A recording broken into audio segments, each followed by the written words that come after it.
Welcome back to Coding Drift. In the previous video, we have seen how we can integrate Zord with React Hook Form. In this video, we will see how we can integrate Material UI with React Hook Form. So I'll create a new component for that. I'll call it as MUI form and I'll import this in main.tsx. Now let us go ahead and install MUI. Let me go to the documentation. So if I click on docs and click on Material UI, I click on installation. We have the command for installation. I'll copy it. I'll open the terminal and run this. Let us wait for the installation to complete. This video assumes that you are aware of Material UI and how to use it. Now that the installation is completed, let us quickly build the form. We'll be building the same registration form, but in MUI. I'll say MUI registration form. I'll create a form and say no validate so that to prevent browser validations. I'll give a class name of form. Inside this I'll create a stack. This stack can be imported from Material UI. This is just used to wrap the form fields. So I'll import as stack from @MUI/material. In this I'll give a spacing of 3 and width of 500. Inside this I'll create 3 text fields. First I'll give the label of name. I'll copy paste this. Next will be email and the last will be website.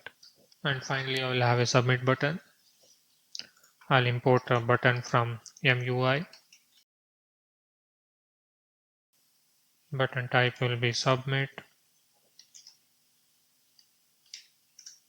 Variant will be contained and color will be info. Now let us go to the browser and see. As you can see, the form is ready. You need to bind the React Hook form to this. So I'll call the use form hook and I'll get the form.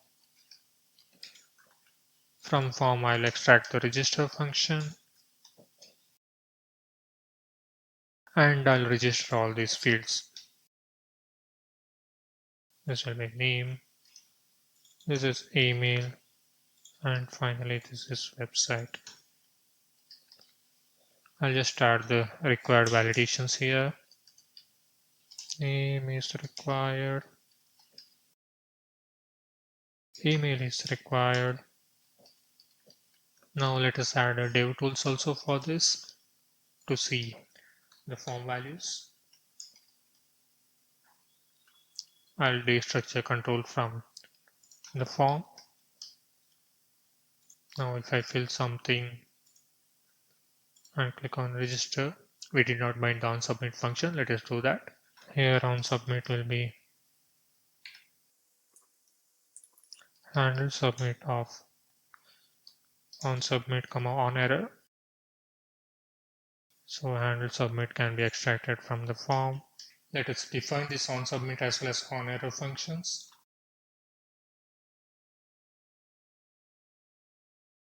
We need to provide the type here. I'll copy paste it from here. And let us pass this to use form as well. And let us declare onError.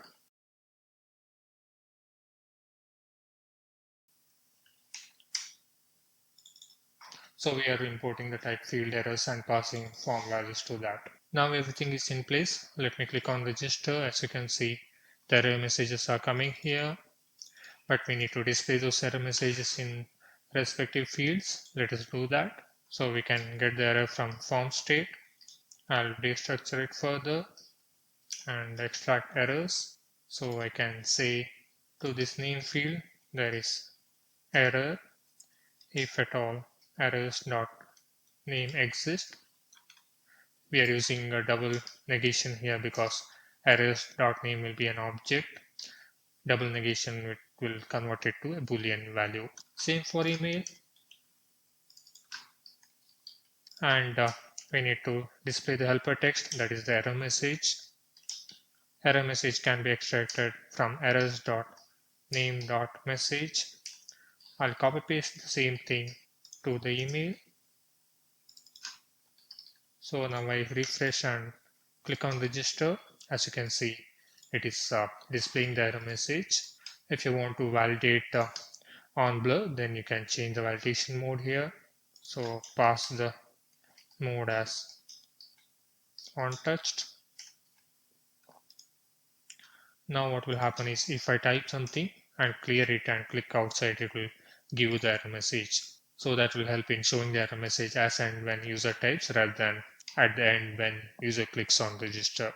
So that is the end of this React Hook Form series. Hope you enjoyed the series. If you have, please consider subscribing to the channel. Thank you for watching. See you in one more tutorial series.